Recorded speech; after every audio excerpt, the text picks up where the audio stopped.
if you were to take a bathroom break sometime during this talent show, this would be the act to do it. Prepare for disappointment. Alright, so you know what? I just recently watched The Wolf of Wall Street, and I thought it was really good. Anybody here seen it? I thought it was really good. But personally, I thought Leonardo DiCaprio deserved to win the Oscar. A lot of his fans know Leonardo DiCaprio has never won an Oscar.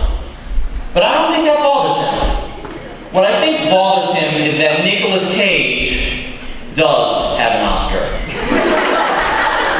So, this is Nicolas Cage, Academy Award winner, giving his good friend Leonardo DiCaprio a call to console him about his Oscar loss. Hello, Leo. It's me, Academy Award winning actor Nick Cage. I just wanted to tell you, it's not your fault you lost the Oscar. And frankly, I thought you should have won, like I did in 1996 for leaving Las Vegas. I even lobbied for you to win, and it makes me so frustrated that not even me, A-lister and Academy Award winner Nicolas Cage, doesn't have the pull in Hollywood to get you that statue. I'm sorry for that emotion, Leo, but as you know, the great actors like you and me, Academy Award-winning actor Nicolas Cage, are driven by pure, unadulterated rage. This goes on for a few hours. And Leonardo DiCaprio is once again reminded that we live in a universe where Nicolas Cage has an Academy Award and he doesn't. So, Keely announced my name. I'm Zack Gatland. You might know me. I'm a bit of a celebrity around these parts. Mostly I'm known as the guy who rips his shirt off at sporting events. Fun fact about me, if I had $20 billion for every time I ripped my shirt off, I'd be the richest man alive. But unfortunately, society doesn't value that sort of stuff, so I've got to learn math and science. You want to know something else about me? I was voted most academic, but people are going to remember me as that guy who ripped his shirt off in high school. Legacy secured.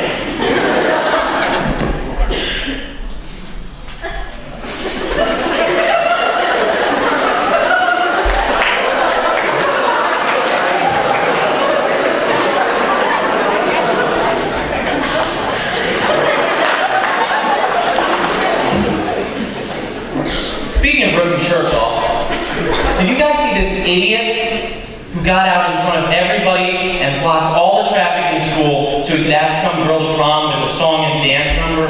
I mean, what a moron. I'm embarrassed to what? Ladies and gentlemen, I've just been informed that that was me. And you know what? Now that I think about it, that was pretty cool, and he deserves to be prom king. Although, if I was voted prom king, I'd make everyone call me the prom father. And I'd sit in the back of the hall with a red flower on my lapel, and I'd make everyone come up to me and pay their respects and ask for favors. And then at the end of the night, my date would have come up to me and asked me, Zach, just how exactly did you get to be prom king? And I'd stand there and I'd say, don't ever ask me about my dance. End of part one. But enough about me. Let's talk about something else. Anybody here, show of hands, anybody here have a grandfather? Ever had a grandfather in their lives? Ever? Anybody? Alright, keep your hands up, keep your hands up. Now keep your hands up if your grandpa has ever tried to fight you. Right? That's a lot fewer than I would have expected. Apparently, my childhood wasn't normal.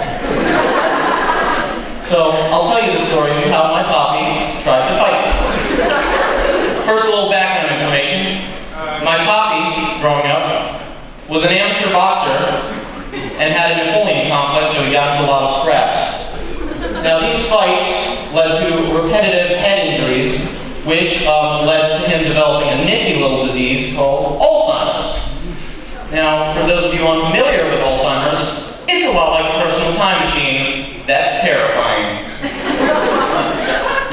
thing you should know about my poppy is that he may or may not have been affiliated with a certain Italian-American crime syndicate known as the Mafia.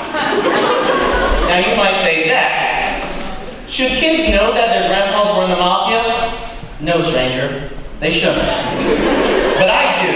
And the reason I know this is because one day, when I was enjoying my childhood, my poppy came to me, and he was on one of these magical one-man time machine trips, and he said to me, "The boss said you're my guy. You better be ready to go. When me and my buddy get out, you better be sitting in the car, because the heat's going to be on us." This was confusing to me until I asked my dad, and my dad said, "Zach, Poppy thought you were the wheelman." Now, for those of you unfamiliar with crime lingo, a wheelman is somebody that the mob boss appoints to be a getaway driver.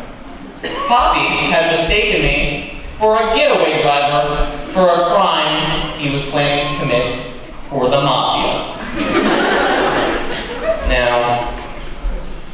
Now that you have the background information, I can get to the story.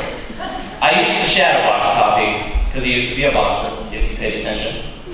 And I would go like this, I would go, and he would get a kick out of it, and we'd shadow box back and forth.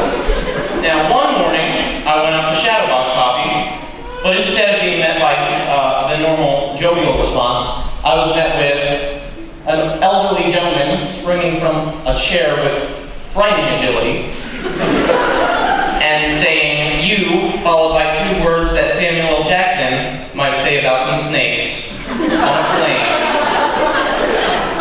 Now, I was a little confused about what Poppy's intentions were until Poppy took a swing at me. Now, being the athletic specimen I am, I was able to avoid his attack, but Poppy just kept going. Now, while he's swinging at me and spewing forth curses, Poppy cut his hand on a piece of furniture, so now there's blood everywhere.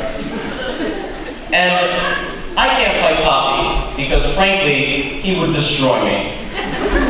So I need to call for my dad's help. I'm screaming, "Dad! Dad, help! Poppy's trying to fight me!" And the dogs are going crazy.